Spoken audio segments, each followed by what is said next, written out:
everybody. Welcome to the Magnificent. My name is Alve. Unfortunately, today we do not have a special guest.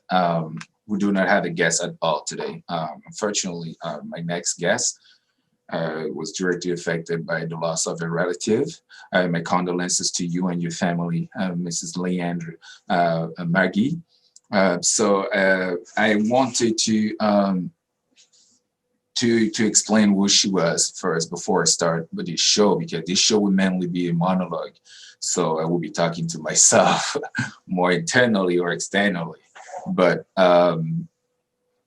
so what I was saying is she's a president of Magnifik Canada. What is Magnifik Canada? So it's a non-profit organization with the purpose of bringing visibility to African and Caribbean people living in Canada.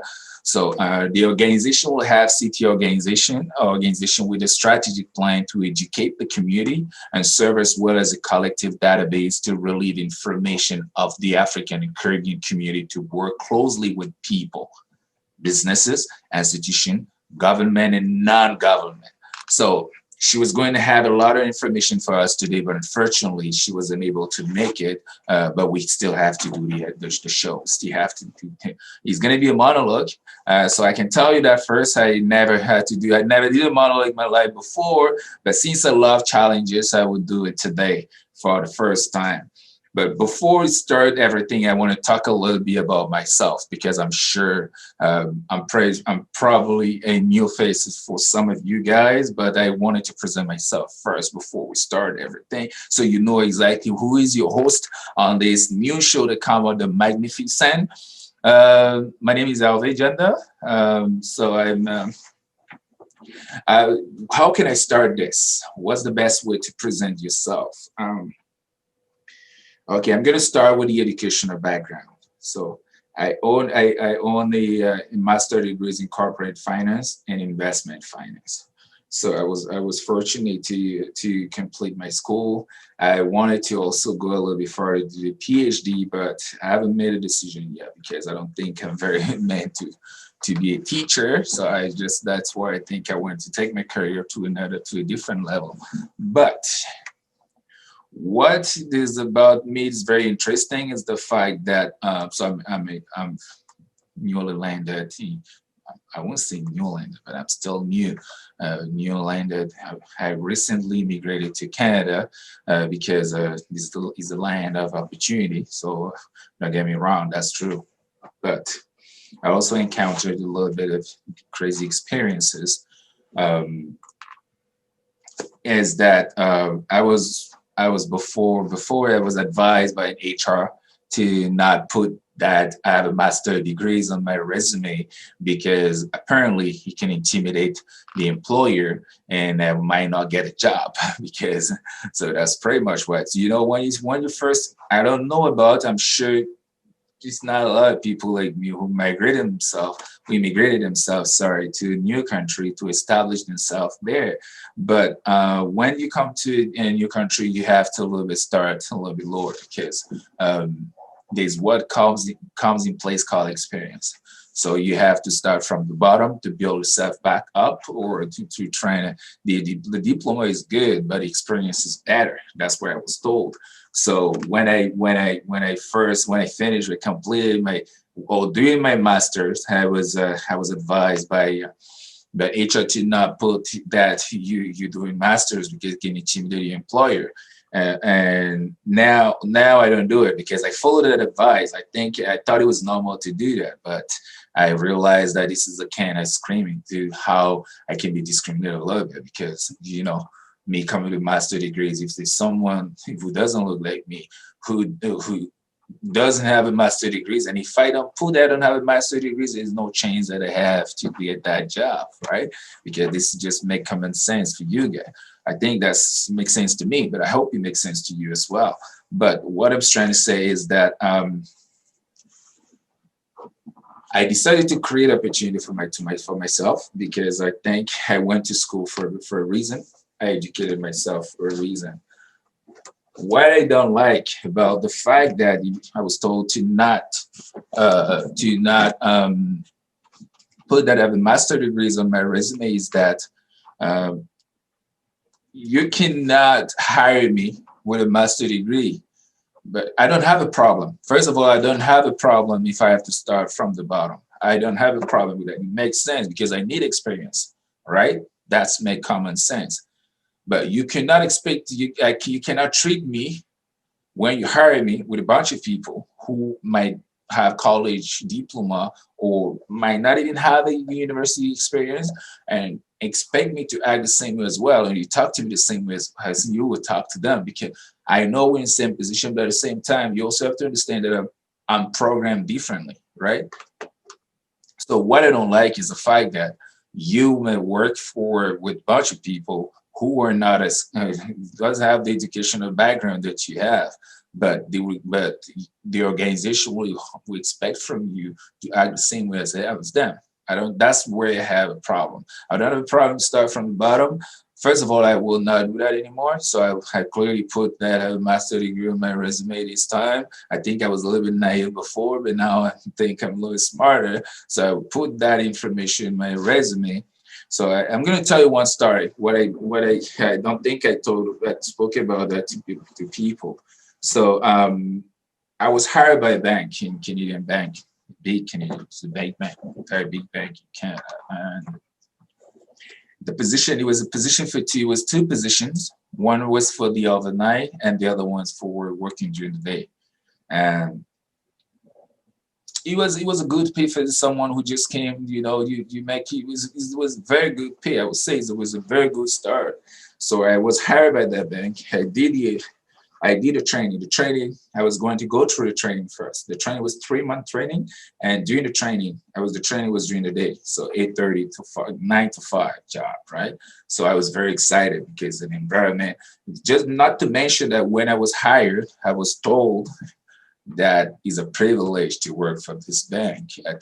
I guess this is how it plays out to you, so you can't bargain your contract. You can negotiate your contract well, right? You cannot, if you were told already that it's a privilege for you to work for this bank, you might not be able to negotiate a contract properly. So I started this I started a training. The training was 3 months, so I was getting used to working 9 to 5. I was very excited. It was a very nice environment, you know what I mean? Very cool and all that. I was very happy. It was new. Very happy about the job. I was like, okay. And then reality hit when I had to go back to my regular shift. Why I was hired for? I was hired to work overnight. Remember that, right? And reality hit when I started working, doing my overnight shift. And when I was working on the floor, I realized that I look around because I'm someone, if you know me properly, you know I'm very observative. I like to look around. I might not talk. I don't talk a lot, especially at work. I'm very silent, but I observe a lot. So what I realized was that a lot of people around me, they were all black, right? So you look around you said, why is it that? Why is it that? And then when you leave in the morning, because my shift was 10 to 8 a.m., right? So I have to work from 10 p.m. to 8 a.m. So when I was leaving at 8 p.m. at 8 a.m., I realized that when I'm leaving on the tunnel, I see everybody coming to work in the morning. They all white, or at least they're not black, right? Majority of them, they were not black. And that reality hit me. And I asked myself, why am I doing, why are we working overnight? And when I look around me, they all like me. And when I come back during the day, they're different. So something I never did overnight shift in my life before. And I can tell you, it wasn't a good experience for me. I mean, I had a bunch of friends that said they like that, they like working overnight because they said they have time to do what they want to do during the day, but it doesn't work for me. So usually my day is pretty much planned during the day. So I was waking up. I had to wake up. I have to work out. I have to do a bunch of stuff. I have to get some stuff done during the day in order to go to. I mean, but when I was coming back to work, I couldn't fall asleep. So I work all night, and when I come home in the morning, I can't fall asleep because I have to do those things, right? And then I fall asleep late. Say usually I would start to feel sleepy around 5, 6 p.m. but I have to leave. I have to go back to, I have to be at work by 10. So you realize how tough it was. And it was like this. So I started to do the overnight shift for, I think, 3 weeks. I did it for 3 weeks. But every single day, I was asking myself, should I go or should? But I'm a very responsible man. And then I learned that if you don't like something, you have to express yourself. You have to let people know why you don't do something. So you can't just leave the job and not give you any information. I don't think you're responsible. Oh, so what I did is that one day I, because I realized all the time it was just those people coming in the morning, but my people, I work with them at night. I'm like, why is he that? So one day I decided to talk to the manager. I sent him a nice email at night time. I said I want to talk to him. He responded. I said I want to talk to him on Friday. So it was probably like Tuesday or Wednesday or something like that. But I said I want to talk to him on Friday during the day. I can stay after the shift when he comes to work. We can meet. So he accepted that. So I went to, it was actually her. She accepted that. So I went to meet her. And then I said, I want to quit. She said, why? She asked me, do you have any issue? Why? You just started. Like, and then I said, no, I want to quit. She said, why? What happened? Do you have any issue?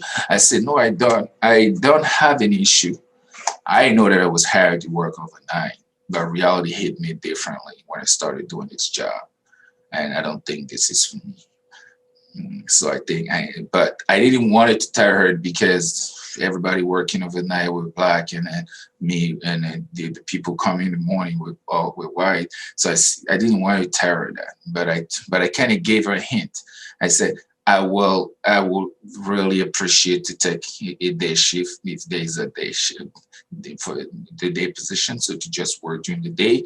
And she said, but you know, you were hired to work overnight. I said, I know that. But now I don't think it's for me. So I want to quit the job. And then she said, okay, she wished me good luck. She said, okay, if that's your decision. She can't do nothing, not anything more about it. I said, okay, good. And then I left. What I'm trying to say here is the respect, you have to earn it, right? So you have to earn it. And I don't compromise. There's certain things that I would not compromise for. I'm never going to compromise for stuff like that. I was fortunate enough to have parents who, thankfully, they were able to give me what I wanted as a kid, as a child, as a young adult. So I had what I wanted for my living. So I was fortunate to live in a family where there was stuff to do. So I was educated in an educated family, same time, and also the family that's well established. So I can understand if some people are less fortunate, they might want to do the job because they still have to pay the bill. But I also believe that you have to earn your respect. You cannot, in the name of being in a delicate situation, accept everything. And it's something about me that I will not take. I will not accept to do because of in the name of I need to pay my bill, and I start to do things that I won't like to do. So that's not me. So if I work for a company, I don't see any sense of growth or development or personal development, I will not do it. I went to school. I got good grade for one reason, because I want to be in a good position. I think my parents spent a lot of money. Coming here as an international student, which was my case, is not given. So you go to school where your school is about 18, 17,000 a year. And then you have to do 2 years of us. And then you have to pay 34, 35,000 a year. And then you don't expect me, after paying 35,000 for 2 years of education, expect me to just take a job because it's a job, because I have to pay my bill. So I just also want to understand something where I come from, right? So I think it was very important to present myself to people so they understand. So I decided to have this radio show called The Magnificent. The Magnificent, in fact, is made to empower people that are not always visible. I won't say black only necessarily, because it's also brown people who are also something facing discrimination or social injustice. And there's also like Mexican and all that, like Latin and all that. But I think people were really more affected, that is on the global scales, of black people. So I think with having this platform where I can invite people who can share the experience, they can talk about a success story, I think is very inspiring and strong for the community. So this is the purpose of the Magnificent. Magnificent is like magnifier. On the logo, you can see that is a magnifier. So to magnify what is good.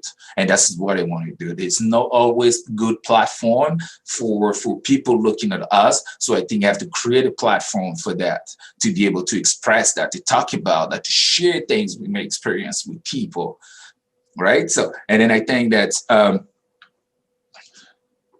I I always be this respectful guy. So I always gonna give a respect because that's how I was. That's just how I was raised. I never disrespect people. This is not me. This is not in my genetic. But as long as I feel like I feel disrespected, I become a different person because I will not take disrespect as a compliment. It's something that I think is very important to put in place to explain to people that they still need to be educated. They still need to be able to look at each. We still need to look at each other, regardless of the color of his skin. We all human, right? I never seen anybody be surprised to see a black man with the wound and see the blood and feel like, oh, ask him, is your blood red? Because you know that this is a fact. My blood is red as yours, right? So I work on the 2 feet like you. I speak the language that you speak. We sat in the same school. We got grade, and I was sometimes better than you in school. We drink water to survive.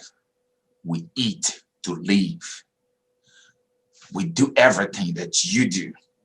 But what makes you think that you're better than me? What makes you do that? So that's why, Bole, I thought, okay, it was very important to create this platform where I can talk and describe. I can talk about my personal experience. I can talk about what is happening. I can magnify those who are doing good because those who are doing good are not always praised for what they do. It sometimes comes in silent because it's almost like do your job and shut up. No, I think those people who are in good position, they can share the story, how they did it to get there. Because we know this, the path to this. And what I noticed with those people, I spoke with the doctors, lawyers, I spoke with engineer, I spoke with people who own companies. What they tell me all the time is that the journey felt like a long journey because they know there's a lot of obstacle on the way. But what happened? They fell, they stand up, they clean up themselves, and then they continue because they knew what they were looking for. And those are inspiring stories that I want to share in the show. This is things that I want to bring in the show. This is things that I want to popularize. This is thing that I want to bring on the table. I want people to be aware of the fact that not every black person who wear a hat is a thug. Not every black person who wear a jean he destroyed. He's a thug. Do you understand? And I hope you understand because this mindset was 1980 or 1970. We're 2021 now. So it's time for us to be more educated. So if you never had that education in school, internet is there. You can educate yourself. There's a lot of good tools. Internet is just not for social media, right? So there's no excuse that people didn't know. You cannot say you didn't know in 2021. There's all the tools around you to tell you that you should know. And you should know better. And I also wanted to address one thing. To all my friends who are non-black, who decide to stay silent because they believe that staying silent, they're not responsible, they didn't do anything wrong. I can tell you today that you're wrong. By not talking, you comply. By not speaking up, you comply to what is happening, right? It's not about race. Let's remove the race part. It's about right and the wrong. So if you see something that is not right, it's about time that you speak up, right? You can't be my friend and then you realize I've been a victim of something and then you don't say anything. So I can't agree with you. And I don't think we're in the same team. I want to feel your love. I want to feel that you support me. I want to feel that you're ready to give something for me because you believe that what is happening is not fair for me. So you should be able to talk, speak up, to say things because it just doesn't make any sense to stay silent and be like you weren't part of it. You're as guilty of those who committed the action. So I can tell you that today. So we have to work as a team and then we have to respect each other. This is non-negotiable. This is what you have to do. You know what I mean? So you will not know when I drive in the street because I drive a nice car, I get stopped by the police and then say, okay, can I see your paper? But you cannot know that reality. I was born African. So I don't know the reality that the Black American are living because I was born in a country where I was a majority. But I can understand. I cannot. Me as a Black person, I say that I cannot understand that a parent tell your kid if you get stopped by the police, raise your hand, keep your hand on the steering wheel. Those are conversations the Black parent have with your child. I know if you're non-Black, you might not understand that, but it's about time to educate themselves yourself because you realize that you were never told such things by your parent, right? You were never told to do that.